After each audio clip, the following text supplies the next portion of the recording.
Hey Warriors, how y'all doing? I look tired. Mm-mm-mm. Still cute though. I want to jump right into this. I don't know how long this is gonna be. I don't necessarily have a scripture reference and things like that. I just kind of wanted to share what God has been dealing with me about, and maybe y'all can relate. So, as y'all know, I'm now a mom. And that looks different regarding my time, regarding my quiet time, regarding time in general, because I'm on baby girl's time.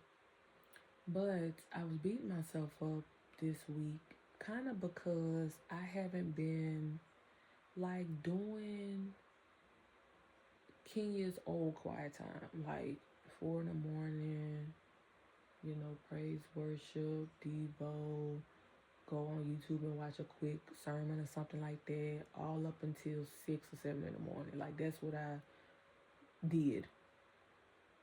Not no more. So it's what time is it right now? It is 2:56 a.m. in the morning, 2:56 in the morning. I just finished feeding Kenzie, put her down. I just kind of felt led to take this time to spend with God. So I just spent my time with God, and um, I just kind of went to him discouraged, like, Lord, I'm sorry, I ain't been doing what I used to do. I feel like I'm neglecting you and blah, blah, blah, this, and the third. And he spoke to me and was like, the standard that you have set for yourself, you've placed that on me, and I never told you that was the standard, like I expected of you. I expect you to seek me when you can. I expect you to pray without ceasing when you can. I expect you to fellowship with me when you can. But also in that, that sometimes God will call you to pray out of the blue, to seek him out of the blue, just things like that. Like whether that's a dream and he gets you up, he like, hey, seek me. Um, and so kind of like, Lord, I'm sorry I haven't been doing my usual stuff. And as I was praying, it just felt like I was kind of saying that more for me, kind of like a checklist, man. And I'm always completing this checklist every morning, and it kind of gave me like a sense of pride. And I remember like people used to ask like, what time you do your devotional, and I'd be like 4 in the morning, or your quiet time like 4 in the morning, and like people would be impressed.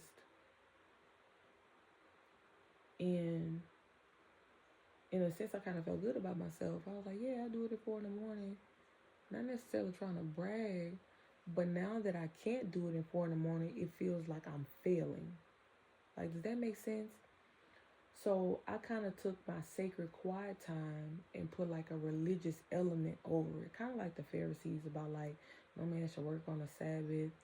But it's like every day, King, you need to be waking up at 4 to pray because that's when God meets you. As if God can't meet me at, what time is it right now? About to be 3 o'clock in the morning, or 3 in the afternoon, or 12 noon, or 9 o'clock at night while I'm laying on the couch, feeling like I can't get up, sitting in a rocking chair. When I have energy, when I don't have energy, he can meet me at any time. He says, come to him. And I know we say a lot like Jesus went away to pray. Interesting enough, like after Jesus did like miracles and things, he'll go away to pray. But then there are scriptures where he did rise early in the morning. Those verses don't necessarily say that we need to be doing what Jesus did. We need to be rising early in the morning. Now, it is beneficial to start your day with God. Like, whatever your morning look like, start it with God. Sometimes you could wake up at 6 and you probably don't meet with God. You probably forget. You probably don't meet with him till like 9 in the morning, or when you get in your car. It's different for everybody. But the thing is that you met with him. So what I was doing was, since I wasn't meeting with him in my usual time, I was failing. Does that make sense? So I just want y'all to kind of take inventory of your thought process.